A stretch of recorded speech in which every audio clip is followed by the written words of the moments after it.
This is an iHeart podcast.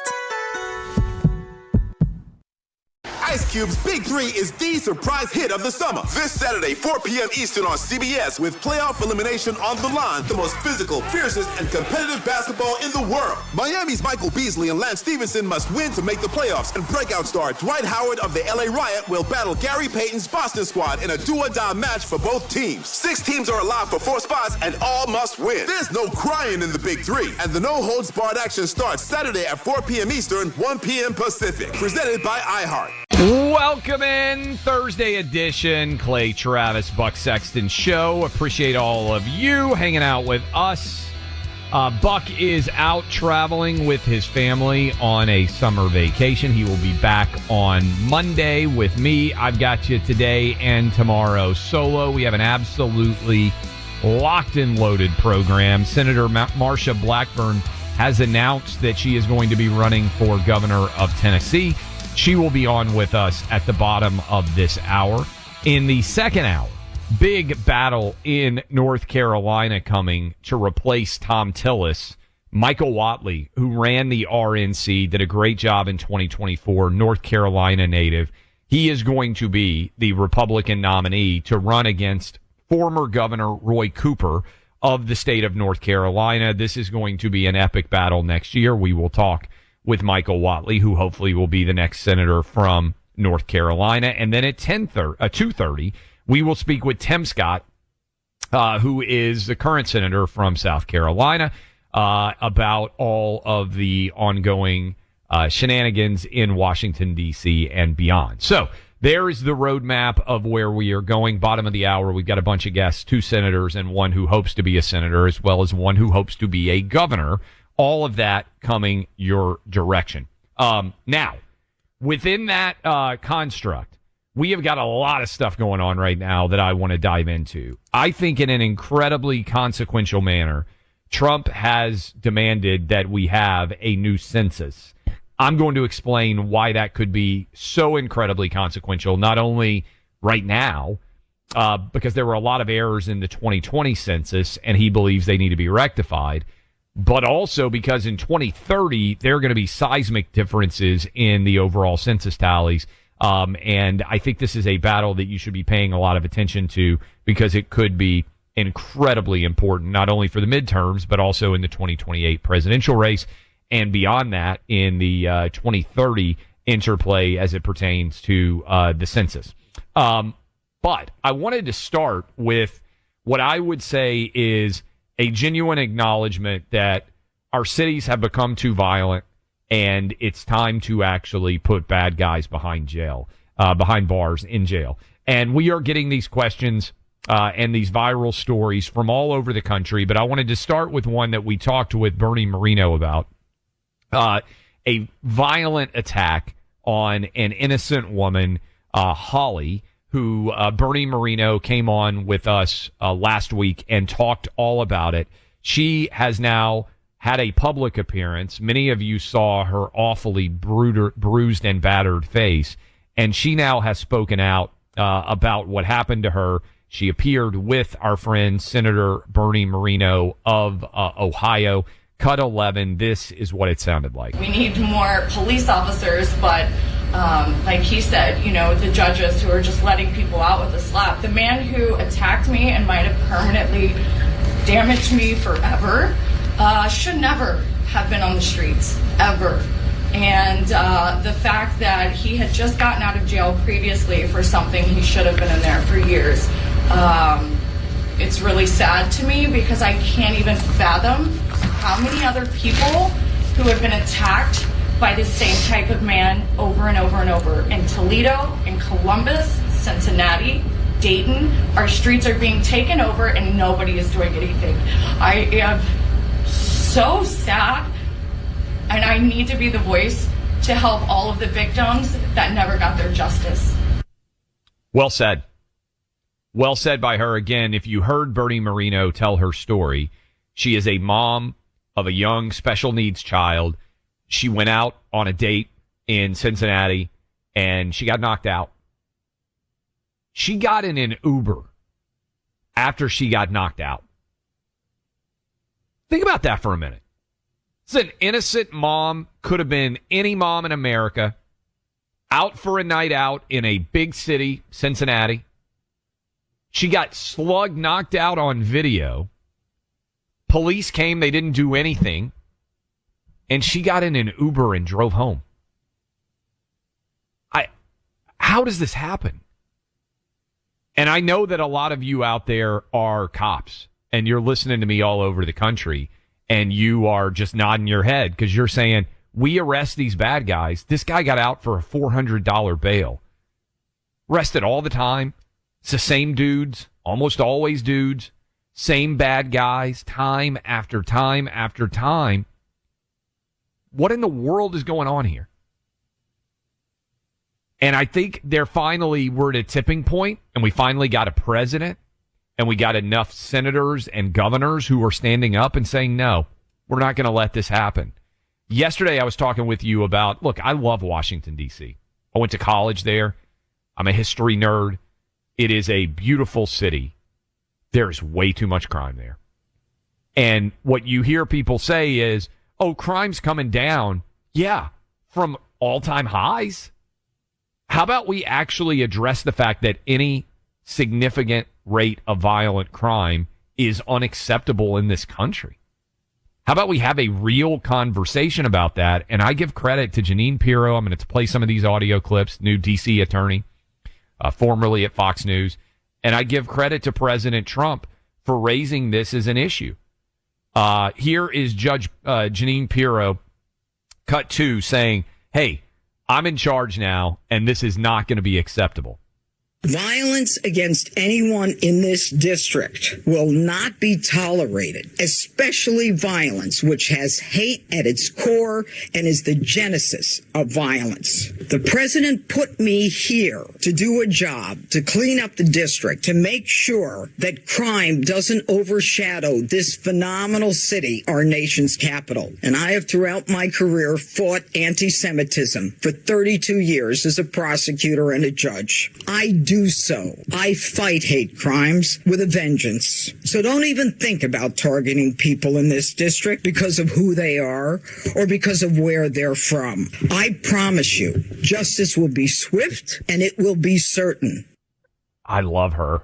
Let's get, Allie, let's get a request in for Judge Pirro. I think we've had her on the program in the past, and certainly we overlap quite a lot at Fox News. So I know her from the green room at Fox News. And I think it's important, okay? You might be sitting around out there and you might be saying, hey, okay, what's the counter argument to this?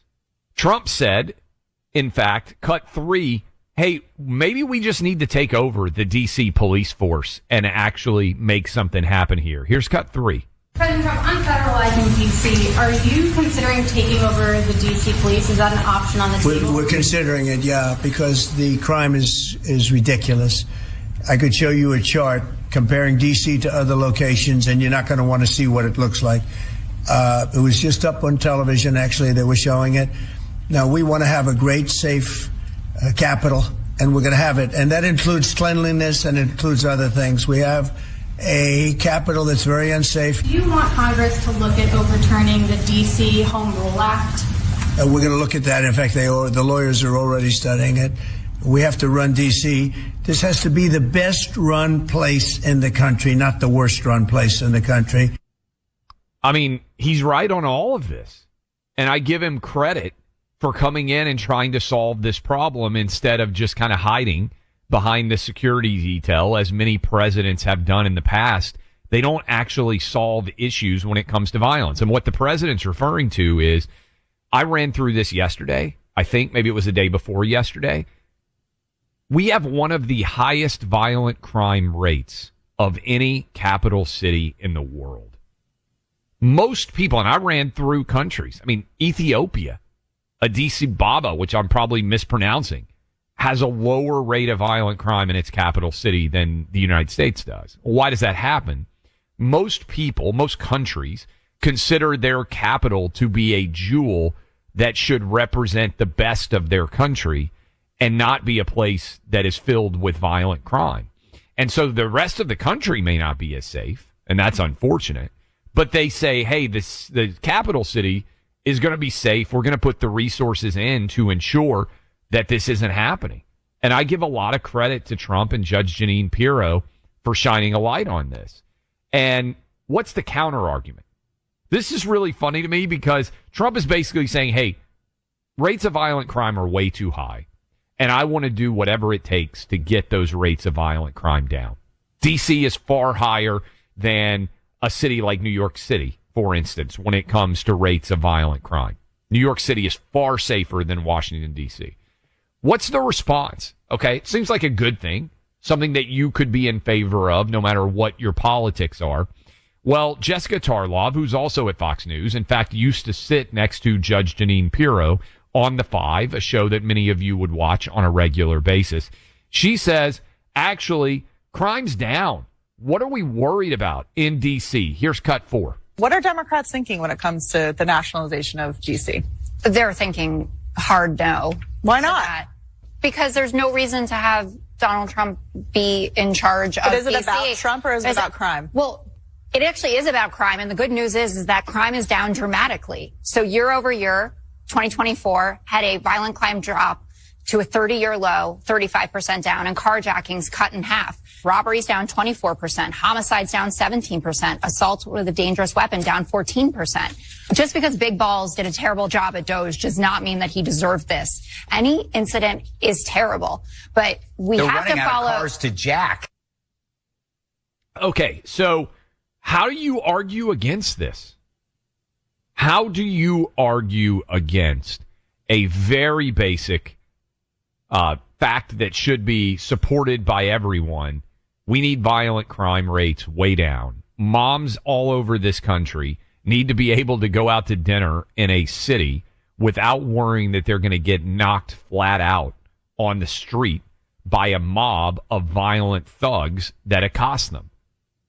I have said for a long time that one of the ways to know whether your neighborhood is safe or not is, are you okay with your wife, your girlfriend, your daughter going for a jog around 6 o'clock p.m. in the afternoon, evening in your neighborhood?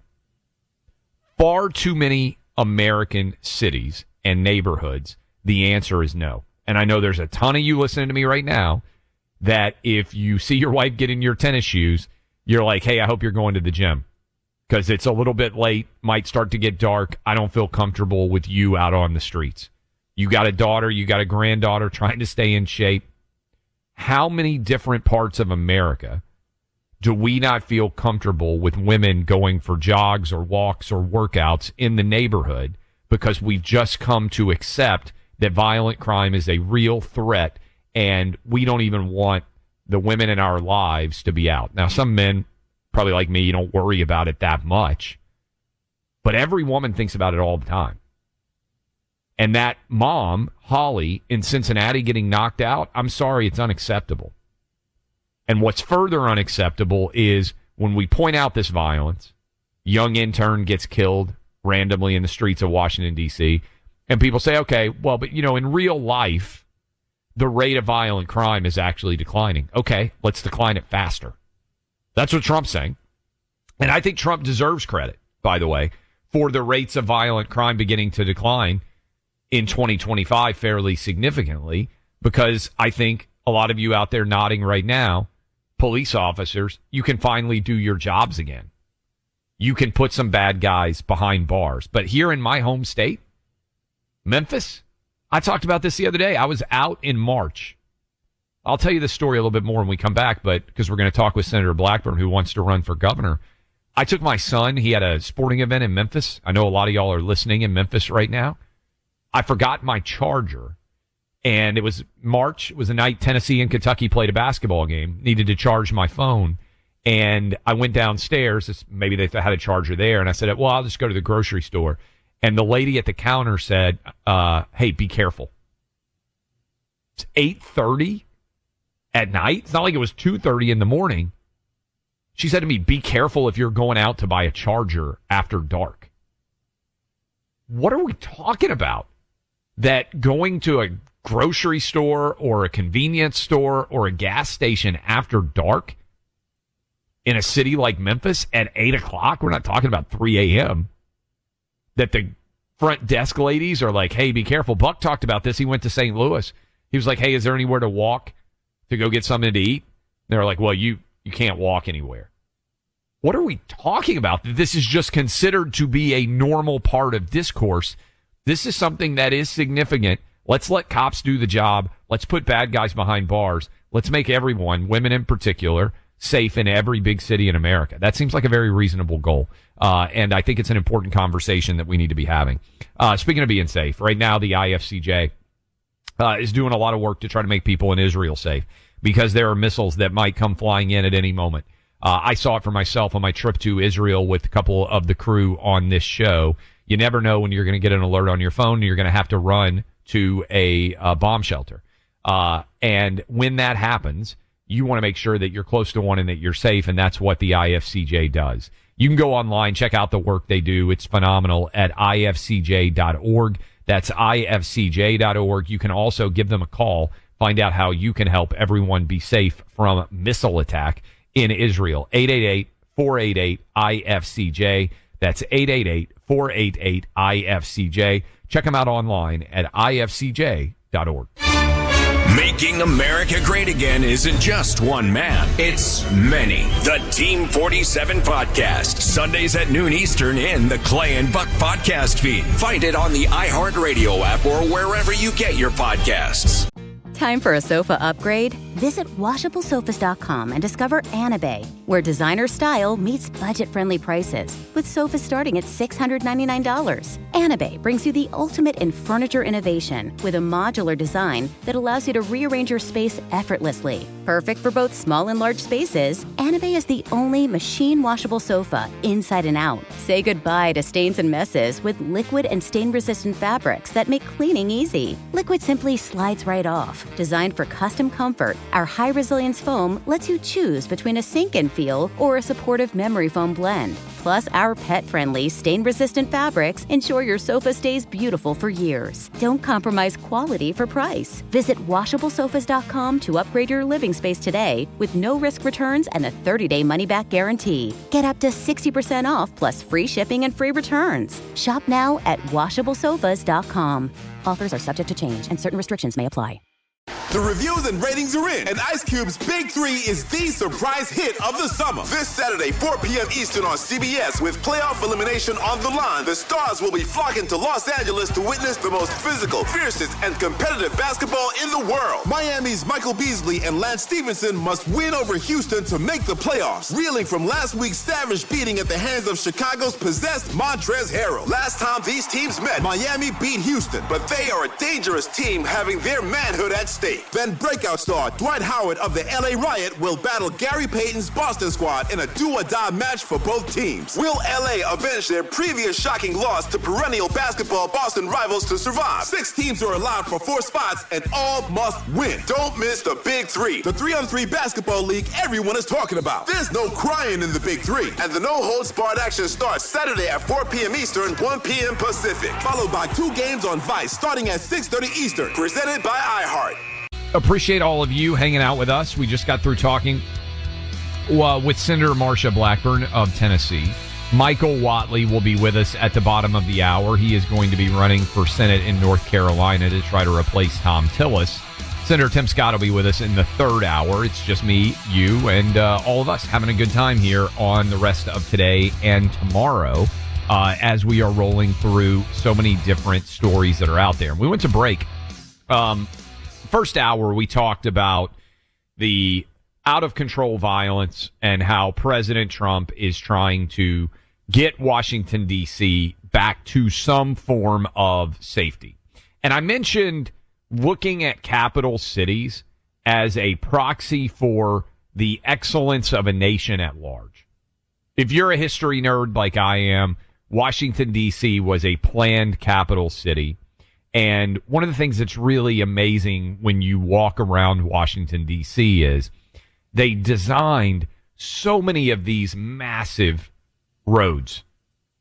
And when they designed it, there was almost nothing there.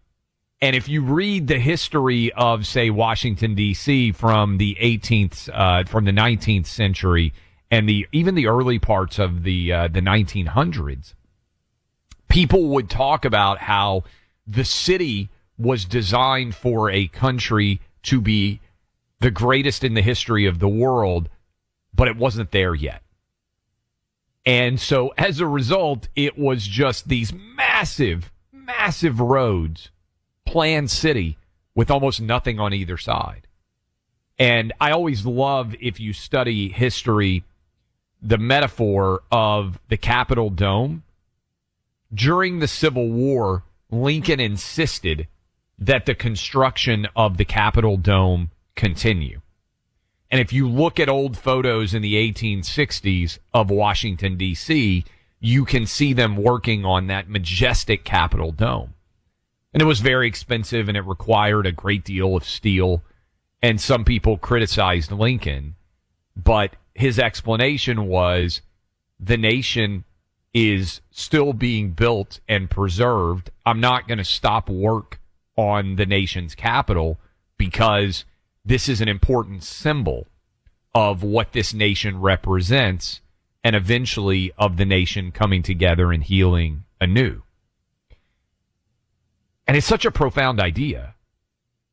And I give credit, I don't know how many of you saw this, Secretary of Defense Pete Hegseth, they just announced that they're going to bring back a reconciliation monument at Arlington Cemetery that was created by a Confederate veteran. And the idea is to bring the nation together again and sort of bind the wounds of the nation. And I think one of the greatest speeches ever given in the history of the United States was Lincoln's second inaugural address. And the nation as a whole being brought together, even with his killing in Ford's Theater. If you visit D.C. today, you'll come across the bridge that connects Virginia and Washington, D.C., and a lot of people don't talk about it now, but at the time that bridge was created, it was seen as a symbolic union of North and South. In particular, Robert E. Lee's Arlington, which is on the bluff overlooking the Potomac River in Washington, D.C., you can stand on the porch at Arlington or on the steps on the backside of the Lincoln Memorial and see those two places. So you have the leader of the Confederate Army, Robert E. Lee, looking directly at Lincoln's memorial, and the Lincoln Memorial reflecting in some way Arlington as well. And that union of the bridge, bringing the two sides of the country back together again, was seen at the time that it was made as a profoundly symbolic statement. And I think President Trump gets symbol. And he understands that things are more important than maybe what they appear to be. And that is what symbol is, right? And so people get mad when he says, well, I want Alcatraz to exist as a prison. He sees that as a symbol for a message that he wants to have out there. Alligator Alcatraz. He grips the public imagination. And I think what President Trump sees with Washington, D.C. is we can't say that we are a fabulous, undisputed champion of the global economy and world if kids are getting mowed down in the streets of Washington, D.C. every day. Our capital city needs to be a jewel. It needs to be the best of what America can represent, particularly Washington, D.C., which I said historically has existed for that reason throughout time. They took that location as opposed to Philadelphia, which had been a capital, as opposed to New York City, to create something new as a symbol for a country that was going to be a global beacon of freedom and opportunity. And how can you allow violent crime to take it over and not see that as a direct attack upon American exceptionalism itself? And think about this. I mentioned this earlier and before, but capital homicide rates This is most recent homicide rates. 41 per 100,000, Washington, D.C. That's a huge number. 41 per 100,000. Listen to some of these other capital cities. These other countries don't stand for that. I think because their leaders understand the symbolic importance of having a safe and secure and vibrant and objectively beautiful capital city. Lima, Peru. I don't think most of you out there say, you know what country, but let me just give you a bunch of these different countries. Lima, Peru, Havana, Cuba, Nairobi, Kenya. I think, am I right about that? By the way, this is going to expose my own lack of geographical knowledge. Brasilia, Brazil. I believe Brasilia, Brazil is also a planned capital. Lagos, Nigeria. Bogota, Colombia. I think I'm going to pass the test here. Mexico City, Mexico. Addis Ababa, Ethiopia. Okay? Those are other big capital cities. D.C., 41 murders per 100,000. Lima, Peru, 7 per 100,000. Havana, Cuba, 4 per 100,000. Nairobi, Kenya, 5 per 100,000. Brasilia. People talk about how violent and dangerous Brazil is all the time. Brasilia, 13 per 100,000. Lagos, Nigeria, 15 per 100,000. Bogota, Colombia, 11 per 100,000. Mexico City, 8 per 100,000. Addis Ababa, Ethiopia, 6 per 100,000. It should be a dark stain on America that our capital city of Washington, D.C. has 5 times the murder rate of Mexico's capital city? What are we doing? That's a national embarrassment. Ethiopia, Colombia, Nigeria, Brazil, Kenya, Cuba, Peru, all of them infinitely safer in their capital cities than you and me and everybody is going around in Washington, D.C. That is a national embarrassment. Now, we just finished the hour. We had an emailer who said, hey, maybe we have to go after parents for some of this violent crime. And I said, I'm a little bit, I accept it on some level, but I don't accept it on another level, because I think what you would see is that many of the kids that are engaging in violent behavior are actually not living at home. Grandma and grandpa might be raising them, aunts, uncles, foster parents. I think really when you look at violent crime, what you see almost overwhelmingly is the absence of father figures in the household. This is really the root cause. If you have a dad and a mom in your house, the odds of you engaging in violent behavior plummet by a massive amount. Most kids still have moms. Dads are failing. So my concern here is you got a 16-year-old who takes a gun out and shoots somebody, and then you decide to prosecute mom, who is the only one that was trying to raise that kid. And dad, who hasn't shown up for 16 years, may not even be on the birth certificate. He doesn't have any consequences at all. Well, it's him that made it happen. So my concern when Bo writes in, and I think it's an interesting comment, is that what would end up happening is the moms and the grandmas and the aunts and all the women who are very often doing their darndest to try to raise that kid who's got an absent dad and may have an absent grandpa too. Because a lot of what you find out is when dad's not there, it's often the case that grandpa wasn't there, and unfortunately that great-grandpa wasn't there either, because it's hard to break that cycle, and some of you out there listening know what I'm talking about, because you're trying to break the cycle. You're the dad that's present. You know what it was like to not have a dad better than anybody. So my concern is when you say, well, let's prosecute the parents, you got poor mom who's working 3 jobs and doing her darndest to take care of a kid that dad had no interest in, and dad doesn't have any culpability at all, even though he's actually the cause. So I think if you go back up the chain of causation, oftentimes gun violence and violent teenagers actually started when dad didn't show up at the birth at the hospital, and dad hasn't been around for 16 years or 17 years to that point. In many ways, these are young men who have not been raised to be men, and they are angry at the world, and they take out their anger on the world, and all that anger starts because dad's not home.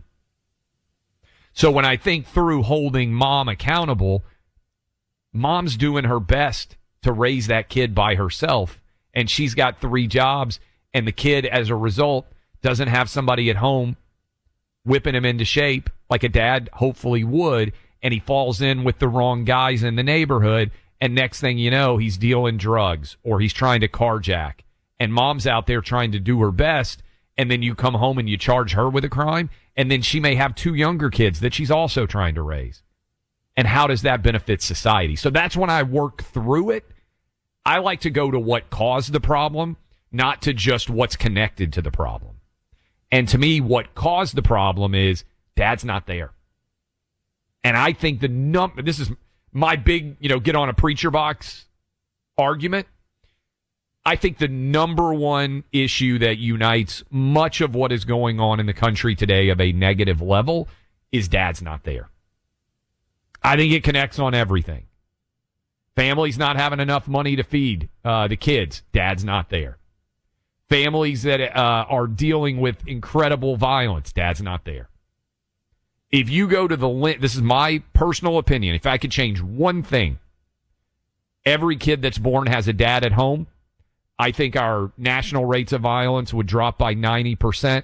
I think poverty would drop by 90%. I think if dad is home, the overall collapse of much of what we see going wrong in American society, it doesn't exist.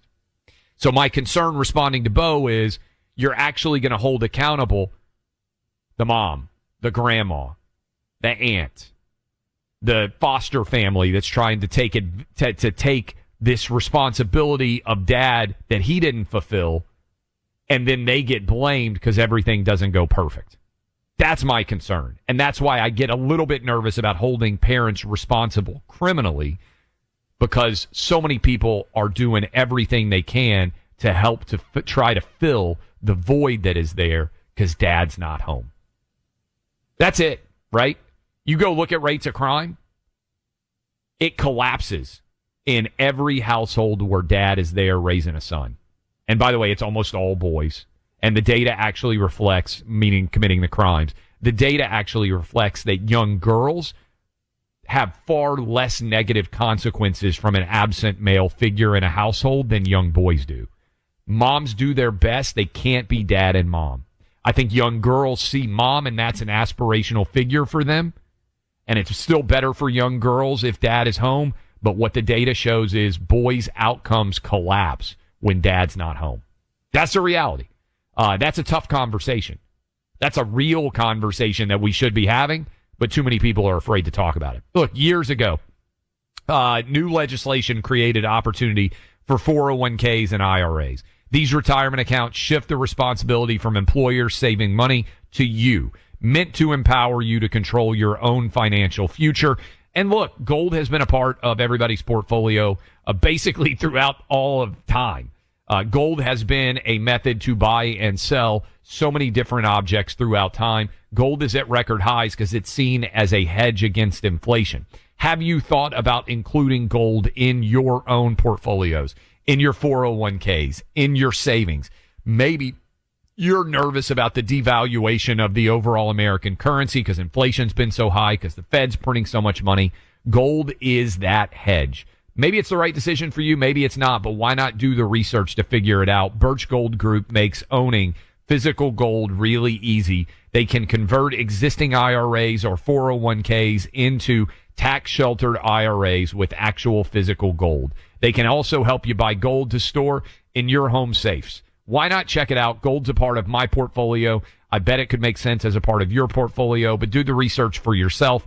Go to text Clay, that's my name, CLAY, text Clay to 989898, and Birch Gold will send you a free info kit on gold. Birch Gold has an A-plus rating with the Better Business Bureau, tens of thousands of happy customers. Text my name Clay to 989898 to get started. That's my name Clay, CLAY, to 989898 to get started today. Stories of freedom, stories of America, inspirational stories that unite us all. Each day, spend time with Clay and Buck. Find them on the free iHeartRadio app or wherever you get your podcasts. Right before the show started, to thank you for taking us over 100,000 subscribers on the Clay and Buck YouTube channel. I did a book review segment that is only going to be up on YouTube, and I'll give you a little bit of a preview of that. So many of you are interested in good American history, good books to read. So I gave 2 book reviews, and I'm just going to mention them here. You guys know I love reading about American history in particular. I am reading The Fate of the Day, which is volume 2 of the American Revolution trilogy. I'm holding it up just so you can see the cover. It's incredible.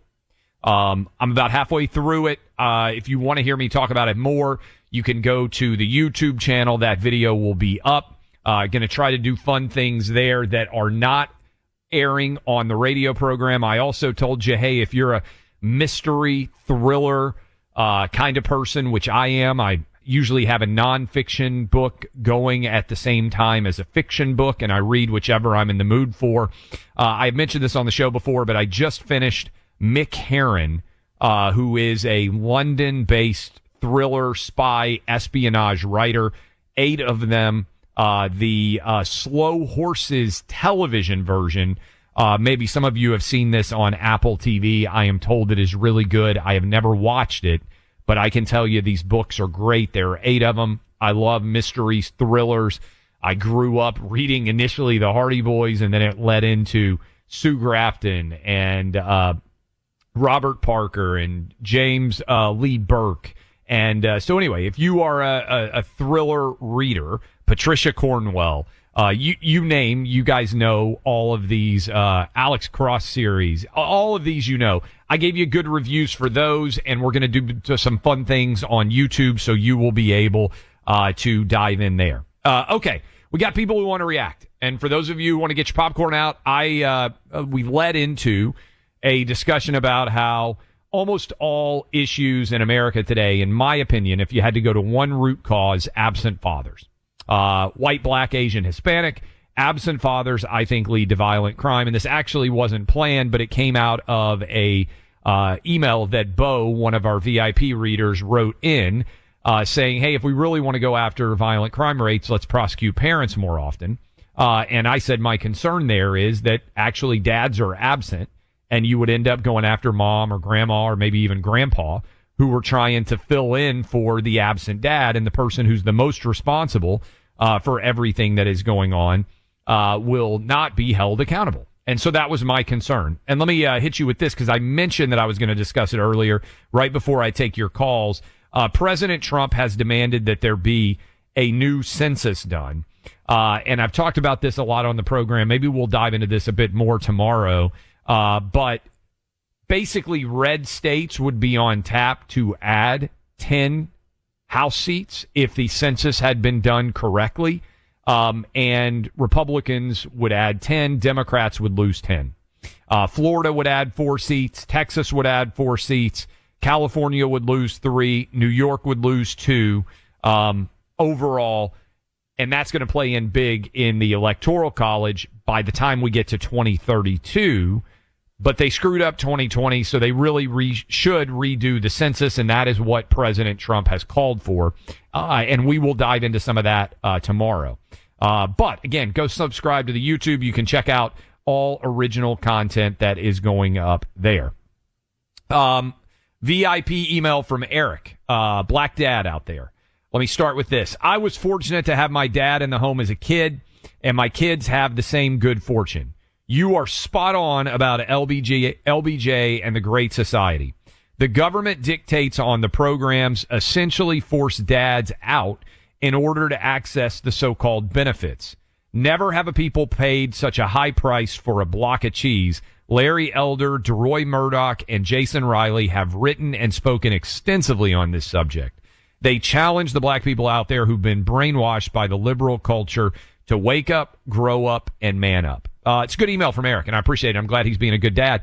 Look, it's easy to try to racialize this, and I try to avoid doing that. I got an email, and I'll read the email. I'm not going to tell you who wrote it, because I'm not going to put him on, blast. But he said, why are you not talking about the fact that this is a huge problem for black men, and nobody will talk about it for black men and black families, and you're being a coward because you're not focusing enough on race as it pertains to this issue. I'm looking at that email from him right now. I don't think that's helpful. Honestly, it wouldn't make me feel better as a white dad if the white crime rate was 0 and the black crime rate was 100. I wouldn't take glee in that. I wouldn't take enjoyment in that. If the Hispanic crime rate was 0 and the white crime rate was 100, I wouldn't be like, man, that's great. Go Hispanic people, white people, man, you're the problem.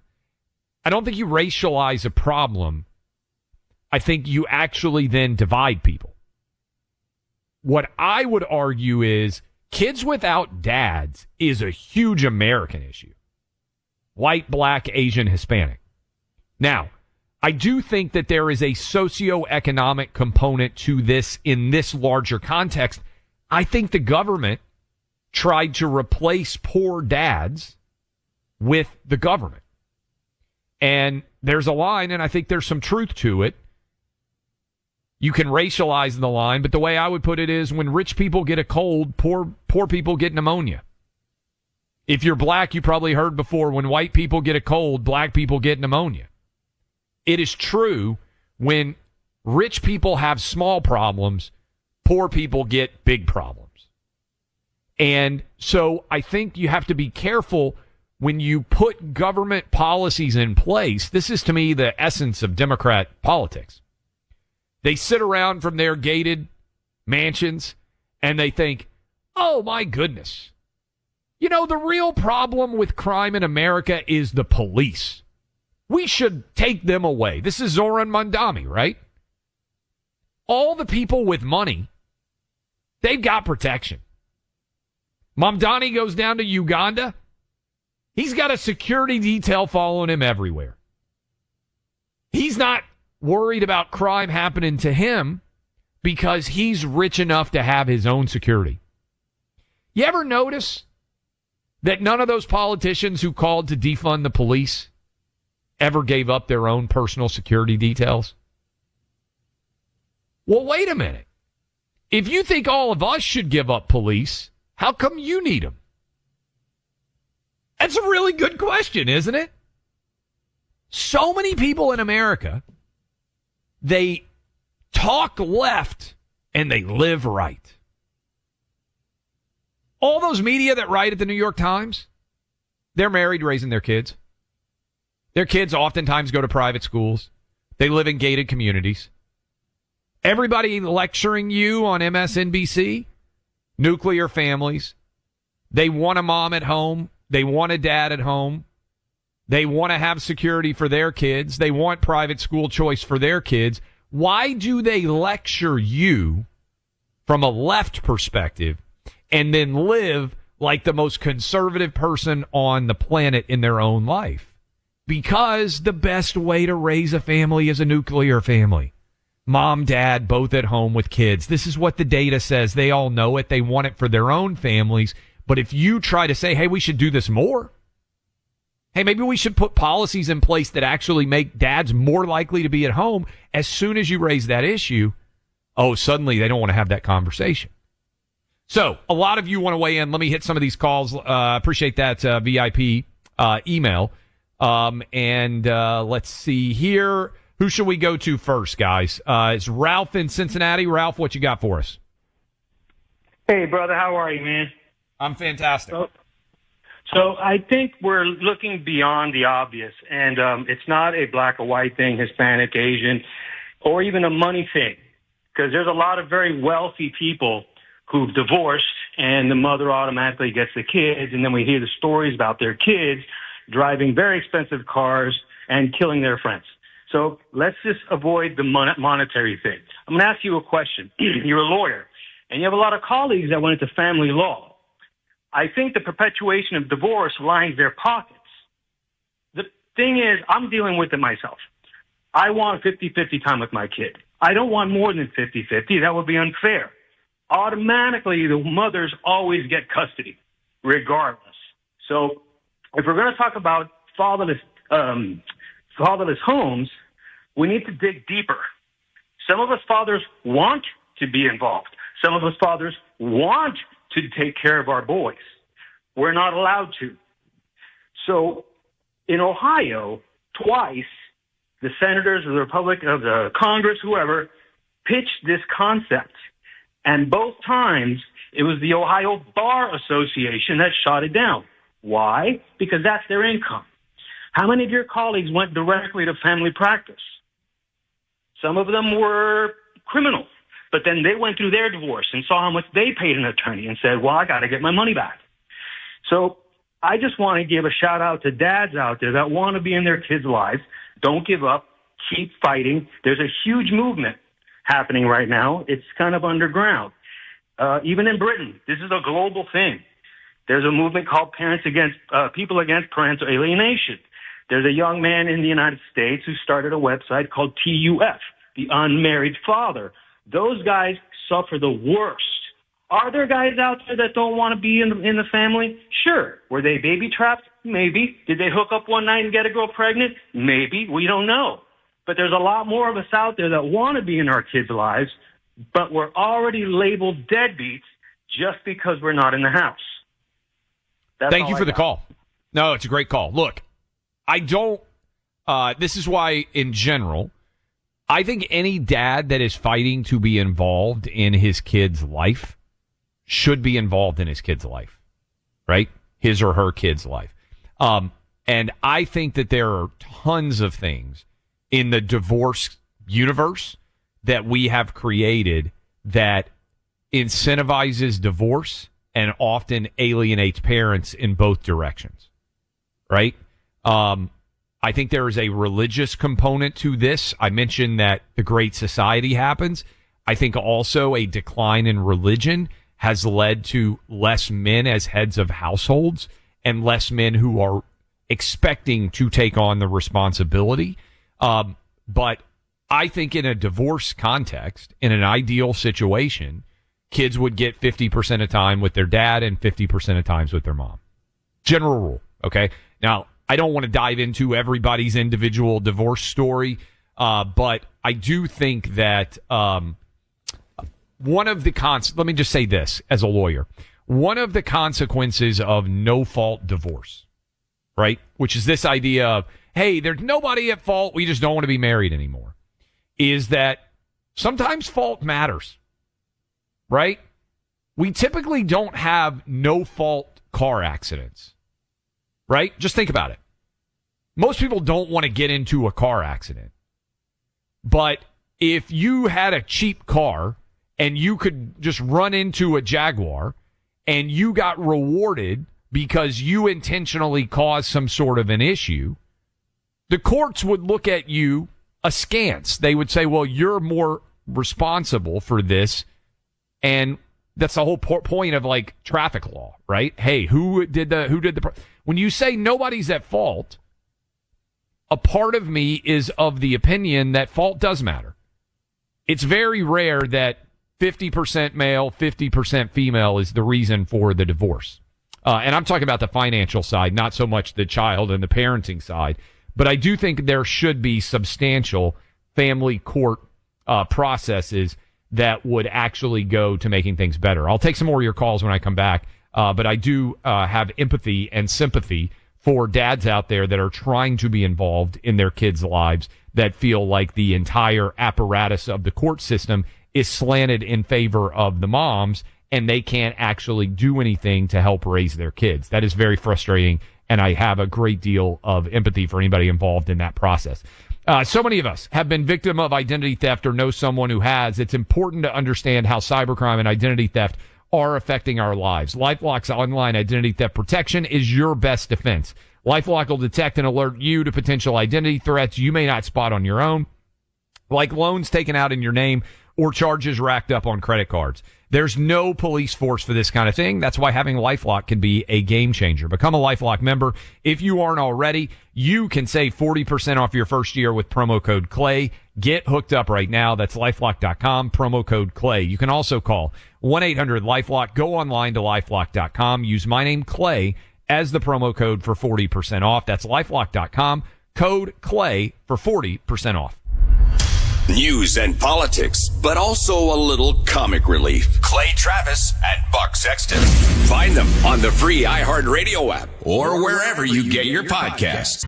There's nothing like sinking into luxury. At WashableSofas.com, you'll find the Anabay sofa, which combines ultimate comfort and design at an affordable price.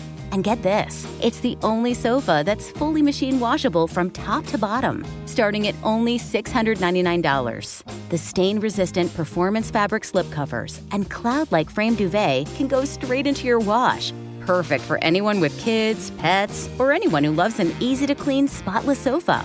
With a modular design and changeable slipcovers, you can customize your sofa to fit any space and style. Whether you need a single chair, love seat, or a luxuriously large sectional, Anabay has you covered. Visit WashableSofas.com to upgrade your home. Right now, you can shop up to 60% off store-wide with a 30-day money-back guarantee. Shop now at WashableSofas.com. Add a little to your life. Offers are subject to change and certain restrictions may apply. The reviews and ratings are in, and Ice Cube's Big 3 is the surprise hit of the summer. This Saturday, 4 p.m. Eastern on CBS, with playoff elimination on the line, the stars will be flocking to Los Angeles to witness the most physical, fiercest, and competitive basketball in the world. Miami's Michael Beasley and Lance Stevenson must win over Houston to make the playoffs, reeling from last week's savage beating at the hands of Chicago's possessed Montrezl Harrell. Last time these teams met, Miami beat Houston, but they are a dangerous team having their manhood at stake. Then breakout star Dwight Howard of the LA Riot will battle Gary Payton's Boston squad in a do-or-die match for both teams. Will LA avenge their previous shocking loss to perennial basketball Boston rivals to survive? 6 teams are allowed for 4 spots and all must win. Don't miss the Big 3, the 3-on-3 basketball league everyone is talking about. There's no crying in the Big 3, and the no-holds-barred action starts Saturday at 4 p.m. Eastern, 1 p.m. Pacific, followed by 2 games on Vice starting at 6:30 Eastern, presented by iHeart. Welcome back in, Clay Travis, Buck Sexton Show. Joined now by Senator Tim Scott. He's got a new book, One Nation, Always Under God, Profiles in Christian Courage. And, Senator, I appreciate you coming on with me.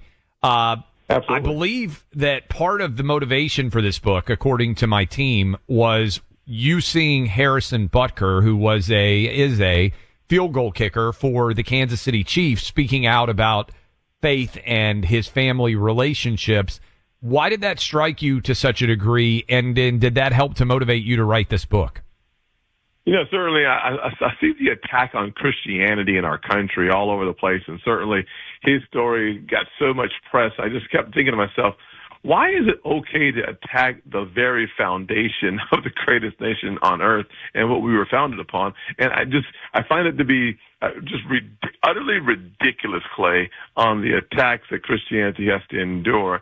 And I wanted to do something that highlighted and celebrated strong profiles in Christian courage. Why our country is the greatest country on the planet is because of men and women who responded to a call in their heart to make something and someone better outside of themselves. And I'm so thankful that we have professional athletes, rare these days, who take a strong stand for faith, not just at the microphone after a game, but literally giving a speech that they wanted to literally take tiny pieces out of that speech and find a way to make fun of him and condemn his faith.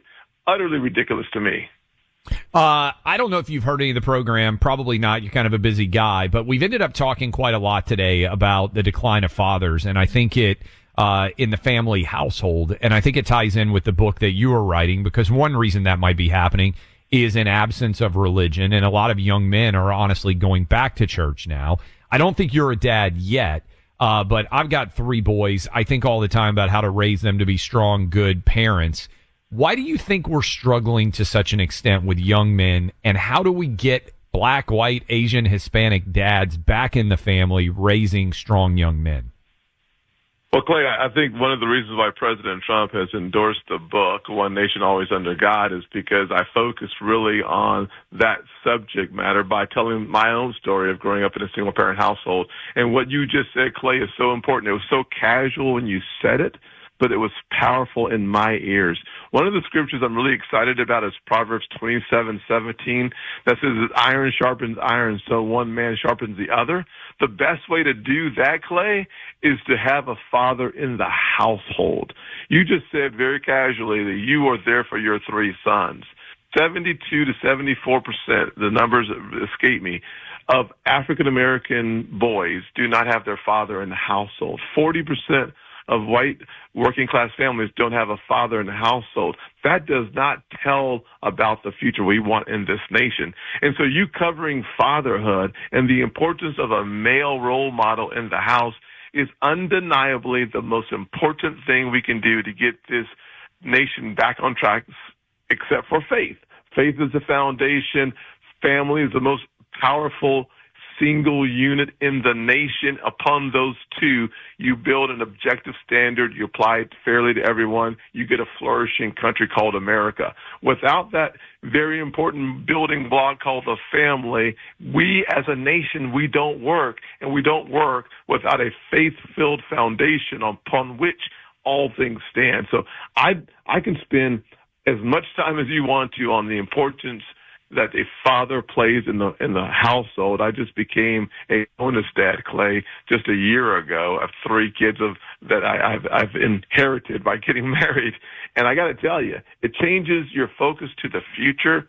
It reminds you of the importance of a value system, and it underscores why one nation always under God and these profiles in Christian courage is something that has as much to do about the future as it illuminates the past. One of the things that we talked about is you think about things only getting better in the country, right? That's the goal. We want everybody's generation to be better than it was before. But you and I, if we went back to 1950, you just ran through some of those statistics. White, black, Asian, Hispanic. I know there would have been fewer Asian and Hispanic households, but certainly a lot of white and black households. Dad would have been home. Right? 1950s America. Dad was home raising his kids in general. Now, I know there were exceptions. There's people out there listening. You yourself just said you didn't have a father in the household. This has been an issue that's gone on for a long time. How do you think we change it? Right? It's one thing if we were getting a little bit better every year, but this is one of those things where you look back and you say, boy, you know what? 70 years ago, kids growing up in America were more likely to have a dad in the household. What could we do? What should we do? I don't even see this as remotely political, because I think every kid is way better off with a dad in the household. What should we be doing to encourage that? Well, number one, we need to remind men of their responsibility, and not in fathering a child, but by raising that child. It's such an important part of it. You know, if you think about what a father provides, for me, the lack of a father made me very disillusioned about who I would be growing up, what I could become. Someone to teach me how to drive, how to shave. That person was absent, and it makes everything more difficult. I'm thankful that I became a Christian at a very young age, and I found the father figure needed in understanding my heavenly Father. And as a result, I could go to Ephesians 2 and read about certain attributes or characteristics I would have. I could go to Galatians 3:28 and see that I was adopted into this whole family called the Lord's family. But to make it practical in everyday American households, number one, the man needs to understand his responsibility. Number two, he needs to be present. The way that we encourage both, I think, is by reminding men of that importance. I spoke at a men's group about 2 Saturdays ago with a couple hundred men in the room, and I talked about you can be a male without being a man. A male just tells you you know who you are from a DNA perspective. Being a man, there are attributes and characteristics that come with being a man: being responsible, being accountable, being self-sacrificing, serving, not just leading. These are characteristics of being a man. Being a male may be reproductive. It may be having a good time on Saturday nights but not showing up on Sunday mornings. Being a man says you show up Sunday, Monday, Tuesday, Wednesday, Thursday, Friday, and Saturday. It's 24 hours a day, 7 days a week, 365. That's how a man becomes a father. A male does not necessarily do so. The book is One Nation, Always Under God, Profiles in Christian Courage. We're talking to Senator Tim Scott of South Carolina. All right, these are big issues. These are important issues. But I'm about to put you on the real hot seat. Who's going to be better this year, South Carolina or Clemson? Listen, I know that the polls suggest I can already tell that's a good politician answer to start with. Listen, for those of you who don't know, both. Let me tell people: South Carolina Gamecocks expect to be very good. Clemson Tigers also expect to be very good. The biggest rivalry in the state of South Carolina. Okay, that's backlog. Now you can dive in. Thank you, brother. The funny part, Clay. I know the polls suggest that Clemson's going to be better. One poll has them at number 6. They have South Carolina at 19. As a lifelong Gamecock fan, yes, I'm a crazy politician. I'm just going to tell you the truth and where I stand. The Gamecocks are going to have a better season. I know it because Shane Beamer, he's the man, the myth, and he will be the legend. And as a result of that, he will coach his team to a 9-3 record. And the Clemson Tigers, they're going to stumble a couple times, and they're going to end up around 8-4, 8-3. The difference, of course, is we play in the SEC, they play in the ACC. We're not talking basketball, we're talking football. That's actually, I thought you would dodge it. I didn't think you would pick a side, so I'm impressed. But I love Shane Beamer, really good dude, the head coach at South Carolina. I also like Dabo, but I know Shane Beamer. Love Dabo. Lenora Sellers, for those of you out there who do not know, fabulous quarterback for South Carolina. What should people know about him getting ready for about 3 weeks from now when toe meets leather? You know, interesting enough, he turned down more NIL money to stay at Carolina than he could have gotten, like $3 to $4 million more someplace else. That tells me, number one, he's a South Carolina boy born and bred. Number two, he's committed, which is an unusual characteristic we'd like to see in fathers as well, by the way. And number three, he has a strong run game, but he's been improving his pass game. And that, to me, is a quintessential quarterback, can scramble, but thread the needle. I don't want him to run too much because that's how you get injured. I want him to stay in the pocket, scramble a little bit, and hit the receiver who's running a 10 and out or a goalpost. And when that happens, I think we'll have a good season. Now, I know I was critical of my Clemson Tigers, and I'm going to have some emails coming in about that. But I got to just tell you, I love Dabo, and Jim Clemens is the best president and university president in all of America. Clemson's president. But at the end of the day, a man's got to be where a man has been his whole life, and that's the Carolina Gamecocks. You know, I actually think, and I know there's a lot of politicians, and I'm sure you've seen it in your career for sure, who try to thread the needle and avoid picking a side. I actually think sports fans appreciate someone who picks a side more because the traditional politician tries to avoid it. Hey, I hope the book does really well. I appreciate you coming on with us. You got an open invite anytime you want to come on, and keep up the fighting. Thank you, Clay. One Nation, Always Under God, available right now at Amazon. Amen. Go check it out. That is Senator Tim Scott. I'll take some of your calls. We'll react. Really good feedback so far during the course of the program. And I want to tell you, I mentioned it, dog days of summer are here. Do you want to have Joe Biden energy? That means, they never let Biden walk on the roof of the White House. Do you know why? Because they were afraid that he might just tumble off. The Secret Service wouldn't have let him walk on the roof of the White House like Trump was. You guys know at any moment he could have tripped all over himself. Next thing you know, he's dead, all falling off the roof of the White House. Guy can't even walk. Do you want Biden energy? Do you want people watching you thinking, oh my goodness, is this guy going to make it from one side of the room to another? Or do you want Trump energy? Get hooked up right now with Chalk. You can have great energy, all natural. Testosterone is the engine that fuels the male body. Natural stack You're going to love it. They also have a female vitality stack. Again, all this is natural. What's the cost to you? You might as well try it as you move into the summer, new school year starting. You're chasing the kids or the grandkids around. You need a lot of energy. Get hooked up right now with Chalk. CHOQ.com is that website. Use my name Clay lifetime subscription discount. That is my name Clay, Chalk.com. Get hooked up today. Chalk.com. My name Clay. Go sign up right now. Want to be in the know when you're on the go? The Team 47 Podcast. Drop highlights from the week. Sundays at noon Eastern in the Clay and Buck Podcast feed. Find it on the iHeartRadio app or wherever you get your podcasts. Ice Cube's Big Three is the surprise hit of the summer. This Saturday, 4 p.m. Eastern on CBS with playoff elimination on the line. The most physical, fiercest, and competitive basketball in the world. Miami's Michael Beasley and Lance Stevenson must win to make the playoffs, and breakout star Dwight Howard of the LA Riot will battle Gary Payton's Boston squad in a do-or-die match for both teams. 6 teams are alive for 4 spots, and all must win. There's no crying in the Big Three, and the no-holds-barred action starts Saturday at 4 p.m. Eastern, 1 p.m. Pacific. Presented by iHeart. This is an iHeart podcast.